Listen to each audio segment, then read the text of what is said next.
तापर देख पिला माने वर्तमान आम आम परिपाक तंत्र सबू पार्ट गुड़िक विषय गोटी गोटी कर पढ़ा। ताले आमर प्रथम अंशटी रहा कि से ना पाटी आउ मुख गहर। तो आम बर्तमान पाटी को देखा। देख ये जो पाटी आमर रहा तो पाटी आमर कौन कौन रही ना ऊपर आ तले दुईटी ओठ रही जोटा को आम ऊपर ओठ आउ तल ओठ बोली कहले। तापर देख पाटी भितरटा को आम कहले मुख गहर बा बकाल कैविटी। देन आमर पाटी भितर दुई साइड रे दुईटी गाल अच्छी। देन आमर उपरे जो ऊपर अंशटा को आम तालु बोली कहूँ। तापर मझिरे गोटे कौन अच्छी ना जीभ अच्छी। ता सहित आ कौन अच्छी ना आम जो दुईटी माढ़ी रहा ऊपर माढ़ी और तल माढ़ी ऊपर माढ़ी और तल माढ़ी होकर आमर टोटाल 32 टी दांत अच्छी। ठीक अच्छे। तापर आम दांतर स्ट्रक्चर विषय जाना। तो देख दांत जो आमर आम कहूँ मनीषर जीवन काल मध्य आमर दी थर दांत उठी थाए। तो फर्स्ट जो दांतटा थाए जोटा कि छोट छुआ थिला बेले फास्ट फास्ट जो दांत उठे ताकू आम दूध दांत बा मिल्क टीथ बोली कही था। तो सी दूध दांत झड़ीगला जो दांत आसे से दांतटा को आम स्थायी दांत बा परमानेंट टीथ बोली कहूँ। तो से परमानेंट टीथ आसिक पुणी भांगीगला आमर दांत आसब ना से आम कौन कहले ना परमानेंट टीथ बोली कहले। तापर देख आउ कौन हो आम जानले जे हाँ आम टोटाल 32टा दांत रोचे। बर्तमान आम देखा आम जो दांत गुड़ाक आम देखुचे सब गुड़ाक देखा एकापरी कि नुहे एकापरी नुहे। तेणु आम मानक हेटेरोडोंट बोली कहुए। किंतु बेंग तो ये कौन हो आम जो आम्फिबियंस रहिले से दांत गुड़िक एका भली होता है से आम होमोडोंट बोली कही था जोटी कि तुम नवम अच्छी फर्स्ट विषय तुमने पढ़ी। तो देखा आम जो दांत गुड़िक अच्छी से दांत गुड़िकर गठन और कार्य को लेकर से चारि भाग विभक्त कराई। तो कौन कौन से गुड़िक ना से गुड़िक तुम है कर्तन देखा से गुड़िक है तुम कर्तन छेदन चर्बण आउ पेषण इनसिजर कैनिन प्रीमोलार आउ मोलार। तो देखा ये तुम देखुच चारि प्रकार दांतर चित्र अच्छी। एक रहा इनसिजर देन है canine then premolar then molar आम कर्तन छेदन चर्बण आउ पेषण। बर्तमान आम देखा कौ दांतर केतोटी लेखिया अच्छी आम जो कहले टोटाल 32टा। देख फर्स्ट आम देखा कर्तन दांत बा इनसिजर।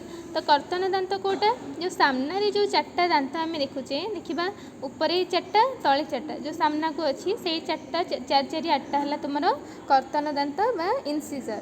देन देख कर्तन दांतर दुई साइड रे जो ऊपर जो 4टा रहा तार दुई साइड दीटा तले सेमती दुई साइड दीटा। तो दुई दुई केतटा है 4टा ताले ताको आम स्वान दांत बा कैनिन बोली कहूचे। तो ये देख ताले कर्तन अच्छा एम ना कौन पे एमती है। तो कर्तन दांत कहीं कहले कर्तन माने काटिबा जो तुम चॉकलेट जरी छिड़ुनी तुम कौन करमती आग दांत एमती भिड़िकी छिड़े दौच काटी दौच से तार ना है कर्तन दांत। देन आम जो स्वान दांत कथा कहते स्वान मीन्स कौन कुकुर। ताले कुकुर जमी मुनिया मुनिया दांत होता है। तो आमर ये जो दी साइड जो दांत रहा कर्तन दांत दी साइड से भी से मुनिया मुनिया होता है। तेणु से आम कहले स्वान दांत। ताले स्वान दांत केतटा रहा आमर ऊपर 2 तले 2 है 4टा। ठीक अच्छे। तापर आम देखा चर्बण दांत। तो चर्बण माने आम जाने चोबेबा। ताले जो आमर स्वान दांत पछकू देख ऊपर 2 साइड 2 2 4टा तले 2 साइड 2 2 4टा ताले 4 4 केटा है 8टा। ताले चर्बण दांत आमर रहा चोबेबाई एवं सेटा केटा रहा 4 4 8 माने ऊपर 4 ऊपर माढ़ी 4 तल माढ़ी 4 है टोटाल 8टा। तापर आम देखा लास्ट है तुम पेषण दांत।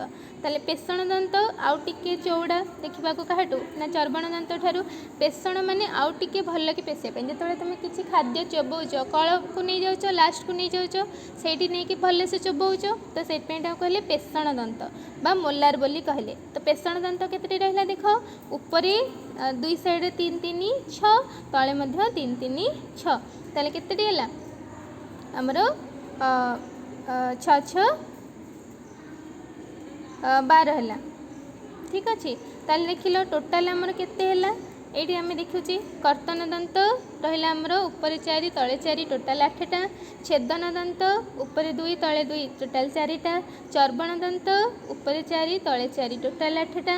पेषण दांत ऊपर 6 तले 6 टोटाल 12टा। ताल देख टोटालिंग कले आम केते पाउचे ना 32 पाईगले। ताने आम ये भाव देख आम 4 प्रकार दांत फर्स्ट देखिले आम कर्तन दांत, तापर सन दांत, इनसिजर, कैनिन, तापर चर्बण दांत जहाँ आम कहले प्रीमोलार, तापर कहले पेषण दांत जहाँ आम कहले मोलार। तो ये तुम 4 प्रकार दांत तुम्हें देखुच एवं तार ये भाव टोटाल नंबर है के 32।